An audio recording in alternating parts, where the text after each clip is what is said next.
안녕하십니까, 이성수의 증시 토크입니다. 자, 최근에 주식시장을 보게 되면요, 대형주들이 상대적으로 뒤처지는 그러한 흐름들이 나타나고 있습니다.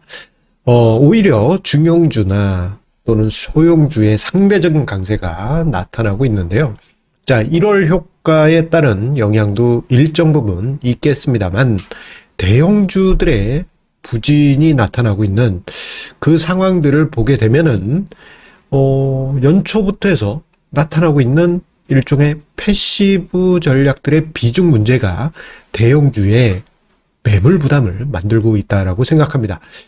자, 그런데요, 이 패시브 전략의 비중 문제, 이 이슈는 요즘 시장에서 크게 부각되고 있는 LG 에너지 솔루션 그리고 오스템 임플란트, 이 이슈가 작용하고 있기 때문입니다. 코스피 시장과 코스닥 시장의 대형주들이 약하게 움직이는 이유, 오늘 증시 토크에서 그 원리 함께 이해하시기 바라겠습니다. 자, 오늘도 증시 토크 정말 많은 계산을 하느라고 평소보다 조금 늦게 또는 더 많이 증시 토크를 준비를 했습니다. 구독, 좋아요 버튼 꼭 부탁드리겠습니다. 자, 최근에 대형주의 약세 흐름 눈에 띄죠. 지금 화면상에 지금 제가 네모 박스를 그려놓고 7개 막대 도표를 준비했습니다. 자, 가장 왼쪽은요, 코스피 200. 코스피 200. 우리나라 대형주들의 대표 지수라고 할 수 있겠죠. 자, 이 코스피 200이 현재 한 마이너스 0.1%, 그 정도 하락해 있습니다.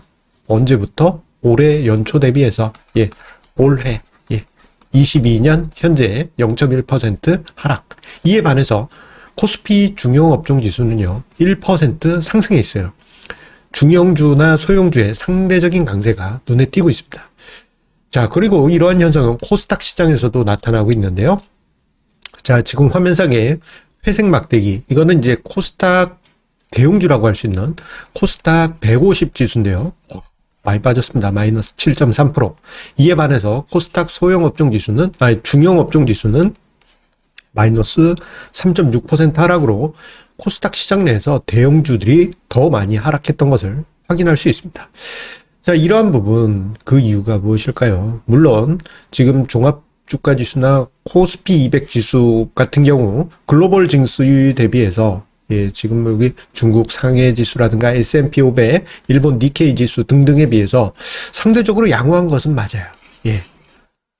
글로벌 대표 지수 대비해서 한국의 대표 지수가 상대적으로 양호한 것은 맞습니다만 대형주들이 중형주나 소형주에 비해서 약세를 보이는 것은 내부적인 수급상의 이유가 작용하기 때문입니다.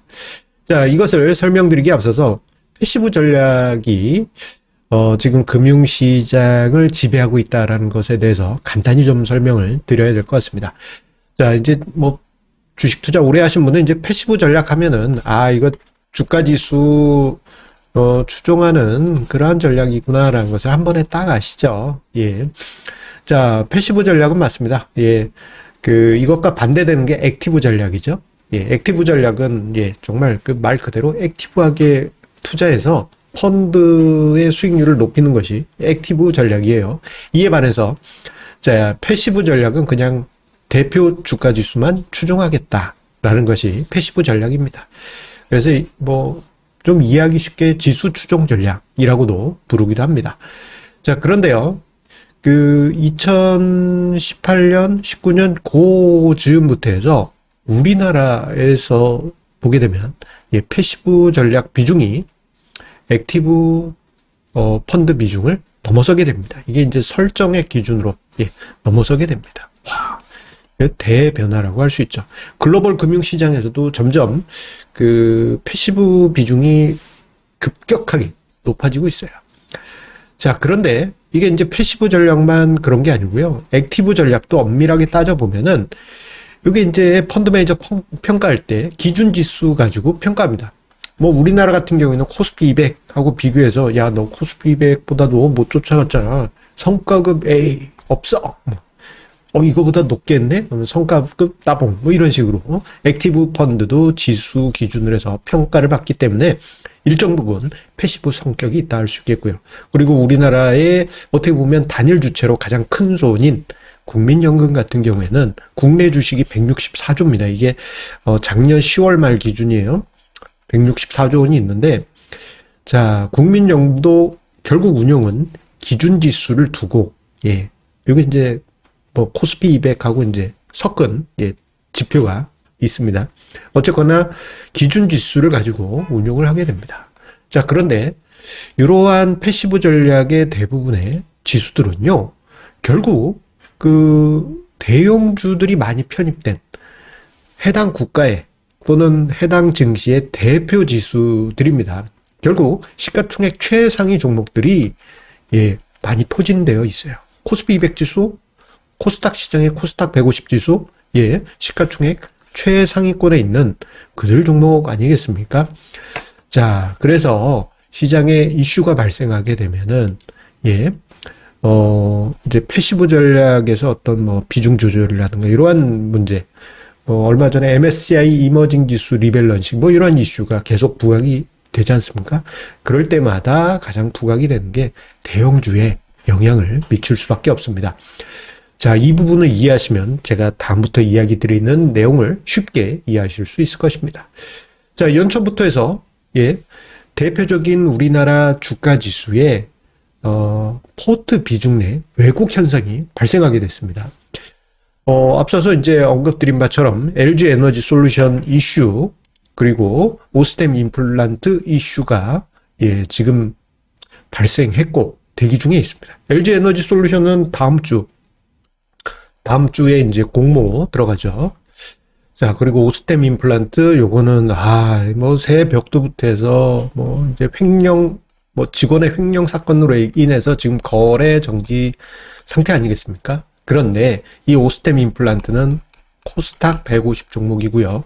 그리고 LG 에너지 솔루션은 요 상장하면은 시가총액, 뭐 코스피, 코스닥 다 합쳐서도 마찬가지고 특히 코스피 시장에서는 2, 3위권에 올라가게 됩니다.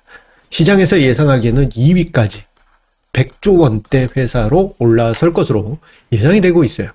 자, 이 현상이 대표 지수들의 비중 왜곡을 만들었고요. 결국 이 왜곡으로 인해서 매물이 등장할 수밖에 없는 상황이 만들어진 것입니다. 이 메커니즘에 대해서 간단하게 설명을 드리도록 할게요. 간단한 건 간단합니다. 산수만 하시면 다 이해하실 수 있습니다. 자, 다음 주에 LG 에너지 솔루션 공모하고 상장하게 되면 100조 원대에 이를 것이라고 시장 기대하고 100조 원대면요. SK 하이닉스보다도 높아요. 따봉이 됩니다. 넘버 2가 됩니다. 지금 화면상에 제가 시가총액 현재 넘버 5까지 리스트업 하고요. 삼성전자, SK 하이닉스, 네이버, 삼성바이오, LG화학 이렇게 넘버 5까지 이제 표시하고, 그리고 이제 LG 에너지 솔루션이 100조까지 이제 상장해서 도달한다면 같이 표시를 해봤습니다. 넘버 2에 들어가네요. 무슨 영화 제목 같습니다. 넘버 2, 넘버 3. 자, 삼성전자의 비중을 보도록 할게요. 코스피 200 지수 내에 현재 삼성전자의 비중은 24.68%, SK 하이닉스 4.94, 네이버 3.02, 삼성바이오 2.98, LG화학 2.78%입니다만 LG 에너지 솔루션이 상장하게 되면요. LG 에너지 솔루션이 단숨에 비중 5%까지 높아지게 됩니다. 자, 비중 5%면요. 이거 어마어마합니다. 자, 그런데 LG 에너지 솔루션이 상장하게 되면 그냥 5%가 되느냐? 저 5% 비중은 어디서 가져온 거겠어요? 코스피 200을 구성하는 삼성전자, SK 하이닉스, 네이버, 삼바, LG화학 등등등등등등등등 거기서 긁어서 오는 거 아니겠습니까? 자, 비중이 줄어든다는 얘기는 뭐예요? 구성 종목 내에서 어떤 패시브 전략이 있다 그러면 그만큼 비중을 줄여야 됩니다. 만약에 제가 어떤 코스피 200 패시브 ETF 매니저인데 100억짜리다. 그러면요. 원래 뭐 한 1조 단위로 1조 원짜리라고 해볼게요. 그럼 현재 삼성전자가 24.68%예요.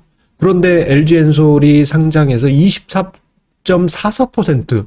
이거 얼마야? 1.24%포인트 낮아지게 되면요. 이거 124억 원어치를 줄여야 돼요. 삼성전자에서. 그런데 이게 얘만 그런 게 아니죠. 수많은 ETF, 액티브 펀드주들 중에서도 추종하는 펀드들, 국민연금도 마찬가지입니다. 결국 시장에 코스피 200 대부분의 종목에서 매물이 조금씩이라도 등장하면서 대형주를 억누르게 되고, 요게 대신에 뭐 일순간에 발생하는 건 아니에요. 지금 같은 경우에는 미리 좀 준비를 하고 있는 것 같습니다만, 상장하고 난 다음에는 조금 더 세게, 며칠 내지 뭐 일정 기간 동안 영향을 줄 가능성이 높은 것이죠.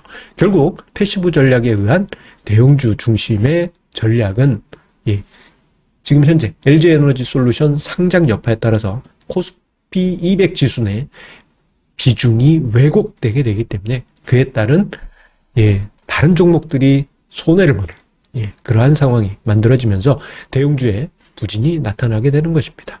자, 그리고요, 코스닥 시장에서는 오스템 임플란트 사건이 지금 벌어졌죠.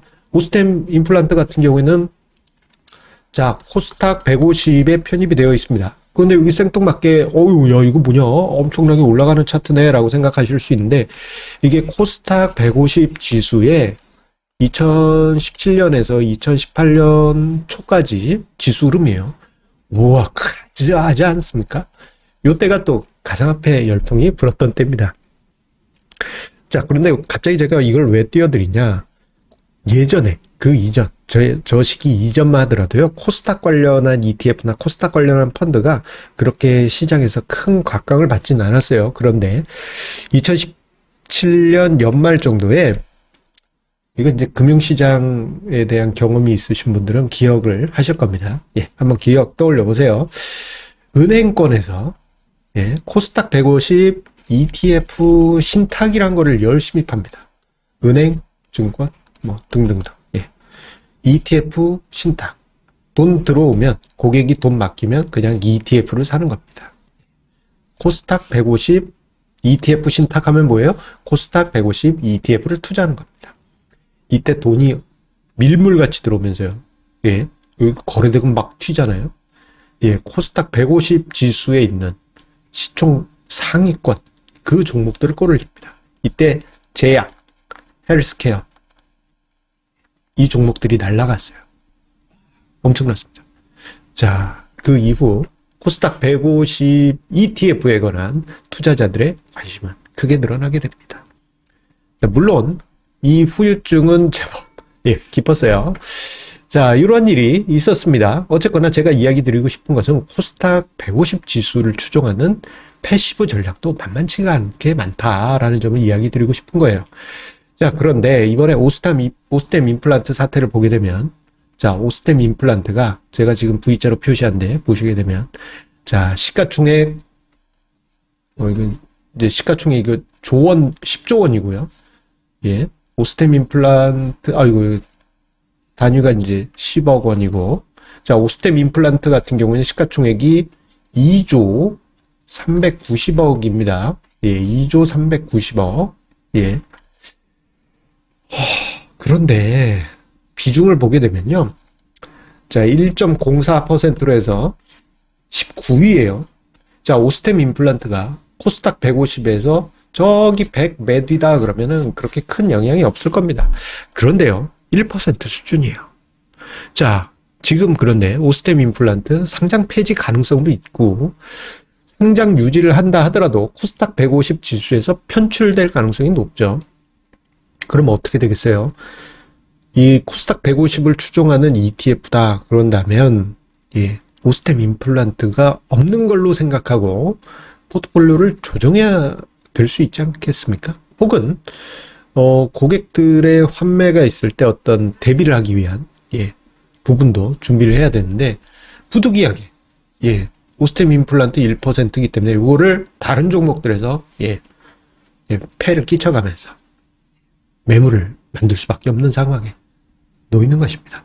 물론 이게 뭐 단 하루 만에 물량이 쏟아지는 것은 아니에요. 하지만 시장에 꾸준히 뭔가 답답한 듯한 이러한 분위기를 만들 수 있는 원인이 되는 것이죠. 예. 그렇기 때문에 지금 대표 지수 내에 비중을 왜곡하는 이러한 현상들은 결국 패시브 전략 내에서 결국 비중을 맞추기 위해서 매물을 쏟아낼 수밖에 없는 이러한 현상이 나타나고 지수 중에 대형주들, 지수를 구성하는 대형주들의 영향을 많이 주게 되는 것입니다.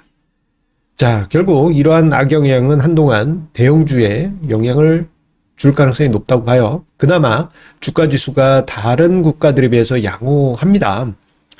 저러한 문제가 있음에도 불구하고 잘 버텨주고 있잖아요. 물론 다음 주에 LG에너지솔루션 상장한 이후에 조금 더 지켜봐야 되겠습니다만, 그런대로 뭐 작년에 일방적으로 뭐 미국 이렇게 날아갈 때 한국은 이건 아니잖아요. 조금 나아졌습니다. 자, 그래서 저 부담이 좀 시간이 필요합니다. 비중 조절이란 게 뭐 몇 달 동안 이렇게 가는 건 아니에요. 시장 충격을 최소화하고 마켓 임팩트를 최소화하면서 분할해서 비중을 조절하고 펀드들마다 전략이 또 틀리기 때문에 각각 다를 수 있습니다.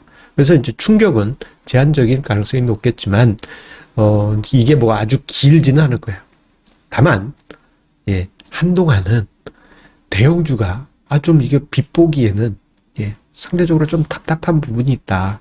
그런데 그게 끝나고 나면 어떻게 될까요? 그럼에도 불구하고 글로벌 증시 대비해서 양호했다? 그러면 어깨에 이고 있는 짐 하나 정도, 내린 효과가 있지 않을까. 그러한 것을 생각을 해볼 수 있겠습니다. 대략, 1월은, 일단 지나가야 되지 않을까. 다음 주에 LG엔솔 상장 과정이 있다 보니까, 일정 부분은 좀 영향이 불가피하지 않을까. 그런 생각을 해보게 됩니다. 그런 과정에도 잘 버텨주기를 바라겠습니다. 자, 오늘 증시 토크, 최근에 대형주의 부진에 대해서 이야기 드렸습니다. 좀 답답하죠? 자, 그런데, 그나마, 뭐, 중소형주의 강세, 그리고 글로벌 증시 대비해서 종합주가 지수나 코스피 200 지수가 상대적으로 양호하다는 것은 우리가, 그나마 그래도, 다행이네. 이러한 생각을 해보게 됩니다. 더 큰 부담이 없길 바라면서요. 자, 증시 토크 여기서 마치도록 하겠습니다. 자, 내일 이 시간에 다시 만나요. 감사합니다.